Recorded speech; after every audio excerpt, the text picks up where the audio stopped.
आज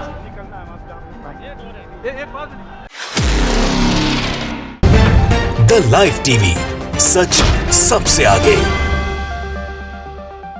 दोस्तों, जब खराब वक्त आता है तो वो फिर हर तरफ से आता है। ऐसे कुछ बीजेपी के लिए हो रहा है या बीजेपी के साथ हो रहा है कि बीजेपी से एक तो जनता बहुत नाराज है, जो जगह जगह महंगाई को लेकर नाराजगी है या बहुत सारे उसके अलग रीजंस हैं, लेकिन दूसरी तरफ जो बीजेपी का कार्यकर्ता है वो भी उससे नाराज है, और तीसरी तरफ भारतीय जनता पार्टी के नेताओं में जो सरफटब्बल के हालात चल रहे हैं वो भी जग जाहिर है। तो ये सारी परेशानियां जो हैं अब भारतीय जनता पार्टी का पीछा नहीं छोड़ रही हैं। अभी हाल ही में देखिए, कल राजस्थान में भरे मंच पे जो हुआ है वो तो इतिहास में शायद जो बीजेपी के संस्थापक होंगे पंडित दीनदयाल उपाध्याय जी या वो तमाम लोग जिन्होंने बीजेपी को सींचा होगा, उन्होंने शायद कल्पना भी नहीं की होगी कि बीजेपी के नेता एक ऐसा दिन दिखाएंगे कि मंच पर वो फजीहत कराएंगे कि भारतीय जनता पार्टी का एक नेता बीजेपी के दूसरे नेता से माइक छीन लेगा और दिग्गज केंद्रीय मंत्रियों के सामने उनकी मौजूदगी के अंदर भरी सभा के अंदर ऐसे ही कुछ हुआ राजस्थान में। एबीपी न्यूज ने लिखा है कि राजस्थान मंच पर मौजूद थे राजनाथ सिंह,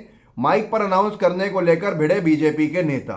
और सिर्फ राजनाथ सिंह जी मौजूद नहीं थे, बल्कि जो गजेंद्र शेखावत जी हैं, जो पहले जल संसाधन मंत्री थे, अभी भी शायद जल संसाधन मंत्री होंगे केंद्रीय सरकार के अंदर, मोदी सरकार के अंदर एक अहम चेहरा है, जिनको बार बार मुख्यमंत्री के चेहरे के रूप में बीजेपी की तरफ से या गोदी मीडिया की तरफ से प्रोजेक्ट किया जाता है राजस्थान में। उनकी मौजूदगी में, राजनाथ सिंह जी की मौजूदगी में भाजपा के नेताओं ने जो फजीहत कराई है वो मैं आपको दिखाई देता हूँ, आप खुद देखिए और फिर आपको समझ में आएगा हुआ क्या। नितिन अग्रवाल जी हैं, उन्होंने डाला है इसको ट्विटर पे कि जोधपुर में केंद्रीय मंत्री राजनाथ सिंह और गजेंद्र सिंह शेखावत की उपस्थिति में पूर्व भाजपा विधायक का बोलते हुए माइक छीना। मैं बताऊंगा आगे आपको ये विधायक जी कौन हैं, क्या है विषय इन पे। राजस्थान में भाजपा आंतरिक संघर्ष, गुटबाजी और खींचतान से जूझ रही है। ये वीडियो देखिए कि कैसे बीजेपी का एक बड़ा नेता एक पूर्व विधायक के हाथ से माइक छीनता है और क्या फजीहत होती है वो आपके सामने देखिए इस वीडियो। आज निकलना है, हम जा नहीं पाएंगे।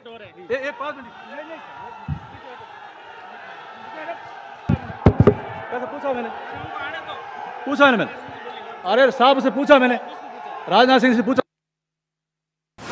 दोस्तों, आपके सामने था, आपने खुद देखा अपनी आंखों से। अब ये लोग कौन कौन है मैं आपको बता देता हूँ। इसी मंच पे राजनाथ सिंह जी बैठे हैं, गजेंद्र सिंह शेखावत जी बैठे हैं और दूसरे कैबिनेट मंत्री जो बीजेपी की सरकार में राजस्थान में थे वो बैठे हैं। और ऐसी हालत है बीजेपी की अगर राजस्थान में, तो आप सोच सकते हैं कि जो लोग ये कह रहे हैं कि राजस्थान में सरकारें रिपीट नहीं होती हैं या आपसी संघर्ष में जो है वहाँ कांग्रेस के हाथ से सरकार चले जाएगी, उनको ये वीडियो ज़रूर दिखाइएगा। और साथ में मैं आपको थोड़ा विस्तार समझाता हूँ। आज तक ने लिखा है कि वीडियो रक्षा मंत्री राजनाथ सिंह के सामने पूर्व विधायक का छीना माइक, सभा में मचा हंगामा। राजनाथ सिंह मंच पर मच रहे घमासान को देखते हुए क्रोधित हो गए। वहीं सभा में मौजूद लोगों ने हंगामा शुरू कर दिया, जिसमें बाबू सिंह राठौड़ के समर्थक भी शामिल थे। बाबू सिंह राठौड़ वो हैं जो पूर्व विधायक हैं, राजस्थान में बीजेपी के नेता हैं, और उन्हीं के हाथ से माइक छीना था, उन्हीं को नहीं बोलने दिया था दूसरे बीजेपी के नेता ने। मामला बिगड़ता देख पूर्व कैबिनेट मंत्री गजेंद्र सिंह खीवसार ने शांत करने की कोशिश की। अब ये 9 साल पूरे होने की जो उपलब्धियों पर कार्यक्रम रखा था मोदी सरकार के 9 साल के कार्यकाल का, उसमें हुआ एक जनसभा थी, उसको संबोधित करने पहुंचे थे राजनाथ सिंह जी।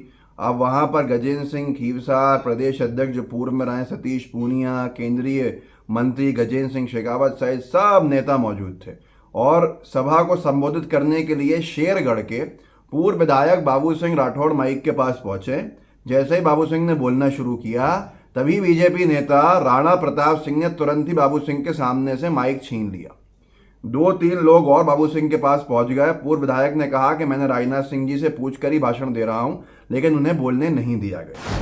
अब यहाँ क्या हुआ, किसने किया, क्या आपसी कला है, आपसी अंतरकला क्या है, यह है बीजेपी के नेताओं का हाल, जो खुले मंच पे राजनाथ सिंह जी की मौजूदगी में, जो पूर्व राष्ट्रीय अध्यक्ष रहे हों, एक सूबे के सबसे बड़े सूबे के मुख्यमंत्री रहे हों उत्तर प्रदेश के, और राजनाथ सिंह जी का कद भले ही मोदी सरकार के अंदर गिराने पे लोग उतारू हों, लेकिन राजनाथ सिंह जी को जो जानते हैं उनका कद सब जानते हैं कि बीजेपी के अंदर बड़ा कद, मोदी जी से ऊपर का कद रहा है, जिनके सामने ये सब नतमस्तक हुए हैं। लेकिन आज हालात ऐसे हैं, जो भी है वो एक अलग विषय है।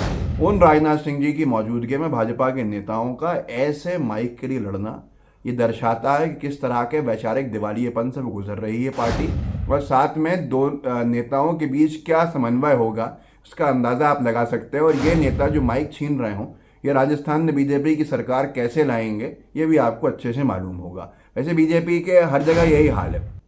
ये चुनाव में जाने वाले राज्य हैं जो कुछ ही महीने में जहाँ चुनाव होना है।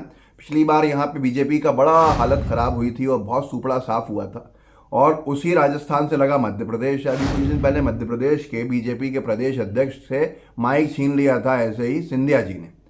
TV9 भारतवर्ष ने देखा था, ज्योतिरादित्य सिंधिया ने भरे मंच पर छीना माइक, सीट पर वापस लौटे बीजेपी नेता, जानिए मामला। ये बीजेपी नेता कोई और नहीं थे बल्कि खुद खजुराहो से लोकसभा सांसद, RSS के ब्लू आइट कहे जाने वाले मध्य प्रदेश बीजेपी के प्रदेश अध्यक्ष VD शर्मा थे। VD शर्मा जी वहाँ बोलने पहुँचे थे। मुझे याद है उस कार्यक्रम का हमने शायद वीडियो बनाया था कि उनसे माइक छीन के सिंधिया जी ने बोलना शुरू कर दिया था। ज्योतिरादित्य सिंधिया ने भरे मंच पर VD शर्मा से माइक छीन लिया, जिसको लेकर कांग्रेस लगातार हमलावर है। कांग्रेस नेता ने कहा कि ये उनका सार्वजनिक अपमान है। दरअसल शिवपुरी में लाडली बहना संवाद एवं पर्यटन संवर्धन कार्यक्रम आयोजित हुआ था। इसी कार्यक्रम में केंद्रीय मंत्री ज्योतिरादित्य सिंधिया और बीजेपी के प्रदेश अध्यक्ष VD शर्मा भी पहुंचे थे। बताया जा रहा है कि सिंधिया ने समारोह में राज्य भाजपा अध्यक्ष VD शर्मा को अपना भाषण देने से रोक दिया। शर्मा अपनी सीट पर वापस लौट गए और सिंधिया खुद वहां मौजूद लोगों को संबोधित करने लगे। इसके ऊपर बहुत सी सफाइयाँ दी गई। किसी ने कहा क्रम अनुसार सिंधिया जी को पहले बोलना था और प्रदेश अध्यक्ष सबसे आखिरी में बोलता है क्योंकि सबसे ज़्यादा प्रोटोकॉल उसका होता है। ये सारी चीज़ें बताई गई, लेकिन सब जानते हैं कि असलियत क्या है। DB लाइव ने साफ ट्वीट किया था और उन्होंने बुलेटिन भी चलाया था कि सिंधिया ने मंच पर पार्टी अध्यक्ष से छीना माइक। MP में इस साल के आखिरी में विधानसभा चुनाव होना है। चुनाव को लेकर हर नेता अपना कद बढ़ाने की कोशिश में जुटा हुआ है, जिस कारण से मंच पर ही नेताओं के बीच खींचतान दिख रही है। अब आप सोच लीजिए कि भारतीय जनता पार्टी ऐसे कई जगह हुआ है, बहुत सारी जगहों पे हुआ है, बहुत से नेताओं के मंच पर ये देखने को मिल रहा है। बीजेपी में कार्यकर्ता या नेता अपना दुख दर्द बोलने के लिए जब जाता है तो उसको ऐसे भगा दिया जाएगा, तो फिर हम सोच सकते हैं कि इनका क्या हाल हो चुका है। पार्टी पुरानी हो चुकी है, सरकारें पुरानी हो चुकी हैं, जाहिर सी बात है अब अंतरकलह बढ़ती जाती है और ऐसे ही ये सरकारों का सूर्योदय से सूर्यास्त हो जाता है। तो ये एक बड़ा विषय है जिसके ऊपर चर्चा होनी चाहिए। इस वीडियो को आगे बढ़ाइएगा, लोगों को जागरूक कर सकते हैं, कीजिएगा। आपके पास WhatsApp ग्रुप्स होंगे, उनमें शेयर कीजिएगा, साझा कीजिएगा। लाइव टीवी को सब्सक्राइब जरूर कीजिएगा। जय हिंद, जय भारत। द लाइव टीवी, सच सबसे आगे।